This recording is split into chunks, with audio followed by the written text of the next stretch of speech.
ہمارے پاس جتنے بھی آرفن بچے ہیں وہ مجھے ماما کہتے ہیں اور میرے ہسبینڈ کو پاپا کہتے ہیں۔ پہلے میں لوگوں کے ہاسٹلس میں جاتی ان کی ہیلپ کرتی پھر بھی پاکٹ منی سے۔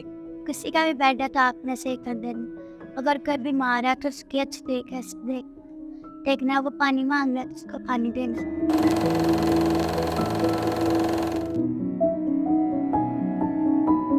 السلام علیکم، میں ارکم خان ہوں اور میں پی آر آفیسر کے طور پر جڑا ہوا ہوں دی گلوبل کیئر فاؤنڈیشن کے ساتھ۔ گلوبل کیئر فاؤنڈیشن بچوں کی نیوٹریشن پر اور over all general social work کر رہی ہے، جس میں بچوں کی ہیلتھ، ایجوکیشن اور دوسرے مسائل کو بھی ہم ایڈریس کرتے ہیں۔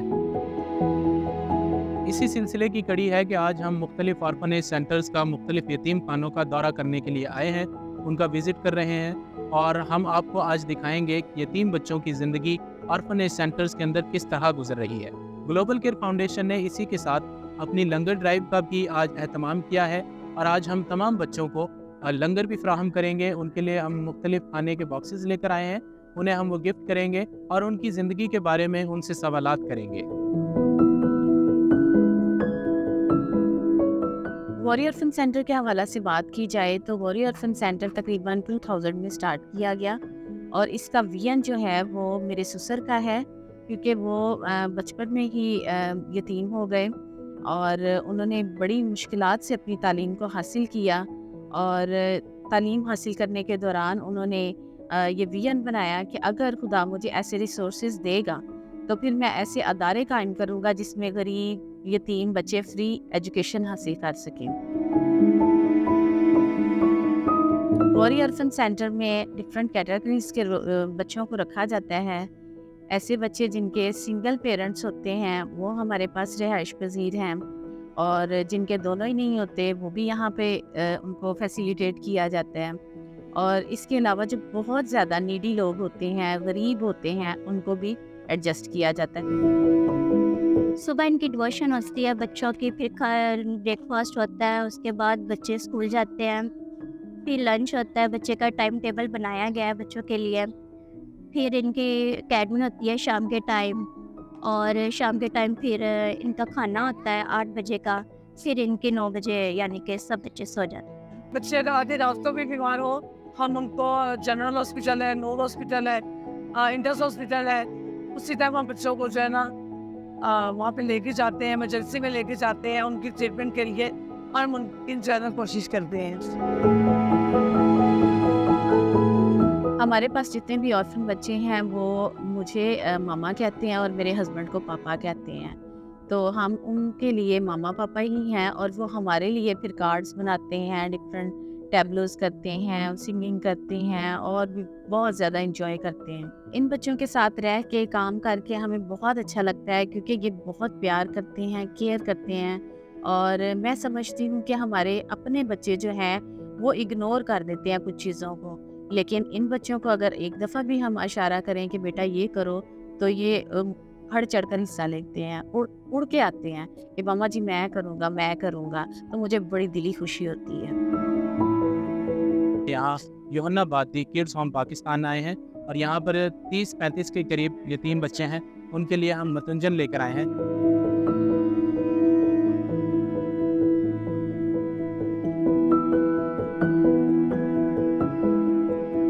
جب میں چھوٹی تھی تو میری فیس نہیں تھی پے کی جاتی، تو وہاں پر میں نے یہ ایک ایم سوچا تھا کہ جب میں بڑی ہوں گی تو میں ایسے بچوں کی فیس دوں گی جن کے ماں باپ ہوں گے اور ان کے پاس پڑھائی کے وسائل نہیں ہوں گے۔ تو مجھے یہ کام کرتے ہوئے 14 سال ہو گئے ہیں، تب میں خود 16 سال کی تھی جب میں نے یہ کام سٹارٹ کیا۔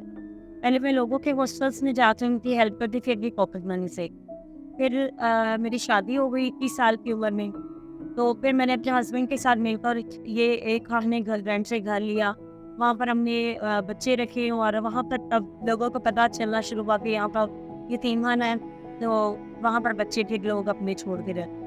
ہر ماں باپ کی خواہش ہوتی ہے تو ہم اپنے بچوں کو انجینئر، ڈاکٹر ایسے بنائیں، لیکن ہم لوگ ہمارے بچے کیونکہ زیادہ ہیں تو ہمیں یہ بھی پتہ ہے کہ ہم اتنے وسائل نہیں پورے کر سکتے، لیکن ہم لوگ یہ چیز سوچتے ہیں کہ ہم لوگ ان کے لیے جیسے یہ میٹرک کرتے ہیں تو ان کو کوئی نہ کوئی ایسا کورس کروائیں جس کی سیلری اچھی ہو، جو جیسے یہ بڑے ہوں اور اچھا اپنا کما سکے، تاکہ ان کی اچھے گھروں میں گرلس کی اچھے گھروں میں شادیاں ہو سکے، اور بوائز اچھا کما سکے. یہ بچے ہیں کون؟ ان کی زندگی کیا ہے؟ ان کی کہانیاں کیا ہیں؟ یہ یہاں اپنے شوق سے آتے ہیں یا کوئی رشتہ دار انہیں یہاں چھوڑ کر جاتا ہے؟ اس کی مختلف وجوہات بھی ہیں، لیکن ان بچوں کے اندر کچھ کر گزرنے کی جستجو ہے. یہ پڑھتے بھی ہیں، یہ میوزک بھی کرتے ہیں، یہ موسیقی سے شغف رکھتے ہیں، یہ تقریریں کرتے ہیں، یہ تمام فنون میں دلچسپی رکھتے ہیں.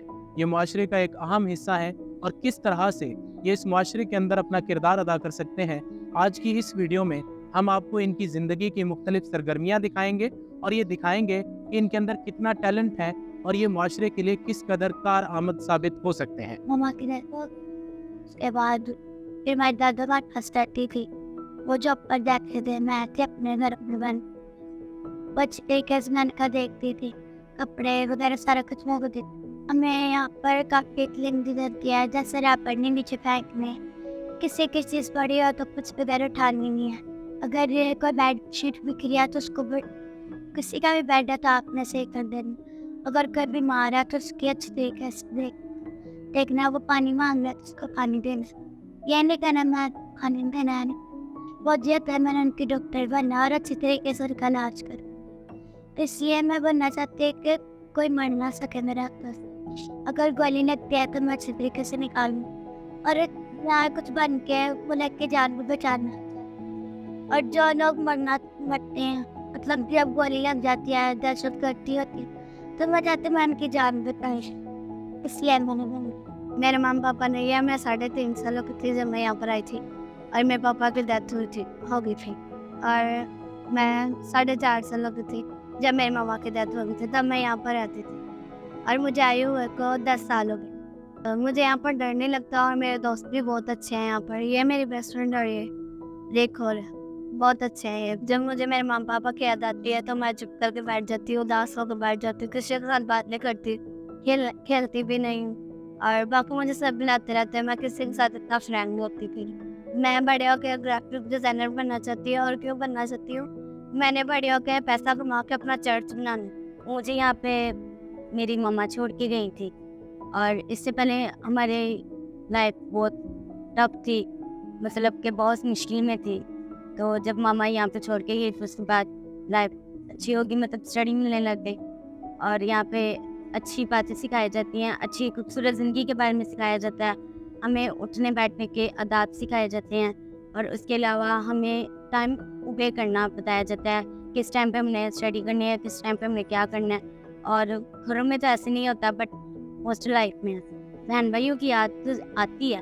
بٹ یہاں پہ جب ہم بچوں کے ساتھ ہوتے ہیں تو اتنا نہیں ہوتا، کیونکہ یہاں پہ ہم سب بہن بھائی ہیں، اس لیے اتنا نہیں. اور ٹف لائف اس لیے تھی کیونکہ جو میرے پاپا تھے ان کو کالج تھا، جس کی وجہ سے گھر میں بہت ایشوز تھے.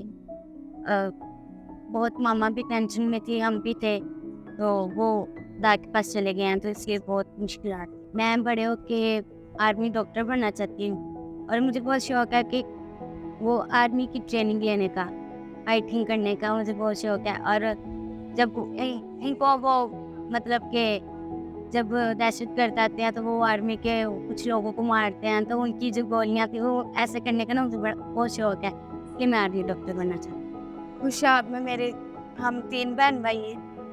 ایک میں ہاسٹل میں اور 2 گھر ہی ہیں. اور وہاں پہ لائف اچھی تھی، وہاں پہ گاؤں تھا تو وہاں پہ اسٹڈی صحیح نہیں تھی ہو پاتی اور اتنا افورڈ بھی نہیں تھا ہو پاتا، اس لیے ہاسٹل میں. سب سے اچھی بات یہاں پہ یہ ہے کہ اسٹڈی بھی بہت اچھی ہوتی ہے اور رہنے کو صاف ستھرا ماحول مل رہا ہے. اگر میرا کھانے کو یہاں پہ کچھ بھی دل کر رہا ہو تو ہم اگر ان کو بولیں گے تو وہ پھر سب بچوں کے لیے بنائیں گے، یہ نہیں کہ ایک کے لیے، سب کے لیے بنائیں گے. سم ٹائمس پیسے نہیں بھی ہوتے، سم ٹائمس ہوتے ہیں، تو جب نہیں ہوتے تو پھر بڑی پریشانی ہوتی ہے. پھر ہم نے یہی سوچا ہے کہ کم از کم ایسی چیزوں کو سٹور کر لیا جائے جیسے گندم ہے، چاول ہے، دالیں ہیں، دودھ ہے، کچھ ایسی چیزیں جو بجٹ میں ہوں ہمارے، کہ اگر کچھ نہ بھی ہو تو چلیں روٹی دال چاول سے گزارا ہو سکتا ہے. آرٹ میں کچھ بچے بہت اچھے ہیں، آرٹ کمپٹیشن کروائے جاتے ہیں. اس کے علاوہ ہم اسپیچ کمپٹیشن رکھ لیتے ہیں اور جیسے ہمارے ایونٹس آ جاتے ہیں 14 اگست، اس میں بچے بڑھ چڑھ کر حصہ لیتے ہیں. جیسے یہ پچھلے دنوں میں مدرس ڈے گزرا ہے اس کی وہ پریپریشن کر لیتے ہیں، اس میں ٹیبلوز اور اس طرح کی چیزوں میں پارٹیسپیٹ کرتے ہیں۔ دا گلوبل کیئر فاؤنڈیشن کی بڑی شکر گزار ہوں جنہوں نے ہمیں وزٹ کیا ہے اور بچوں کو کھانا بھی دیا ہے۔ تو اللہ پاک انہیں اور زیادہ بڑھائے، ان کے ویژن کو اور زیادہ وسیع کرے، تاکہ یہ اور بہت سے غریب بچے اور جو اس طرح کے پسا ہوا طبقہ ہے وہاں تک پہنچ کر یہ اپنی خدمت کے کام کو جاری و ساری رکھ سکیں۔ دی گلوبل کیئر فاؤنڈیشن کے اس ولاگ میں آج ہم نے آپ کو دکھایا ہے کہ یہ بچے کسی بھی طرح معاشرے کے دوسرے بچوں سے مختلف نہیں، ان کے اندر بھی وہی تمام صلاحیتیں ہیں، وہی تمام تخلیقی قوتیں ہیں جو باقی دوسرے بچوں کے اندر موجود ہیں۔ یہی وجہ ہے کہ دی گلوبل کیئر فاؤنڈیشن واری آرفن سینٹر کے تعاون سے ان بچوں کو معاشرے کے کارآمد افراد میں بدلنے کے لیے سرگرم عمل ہے۔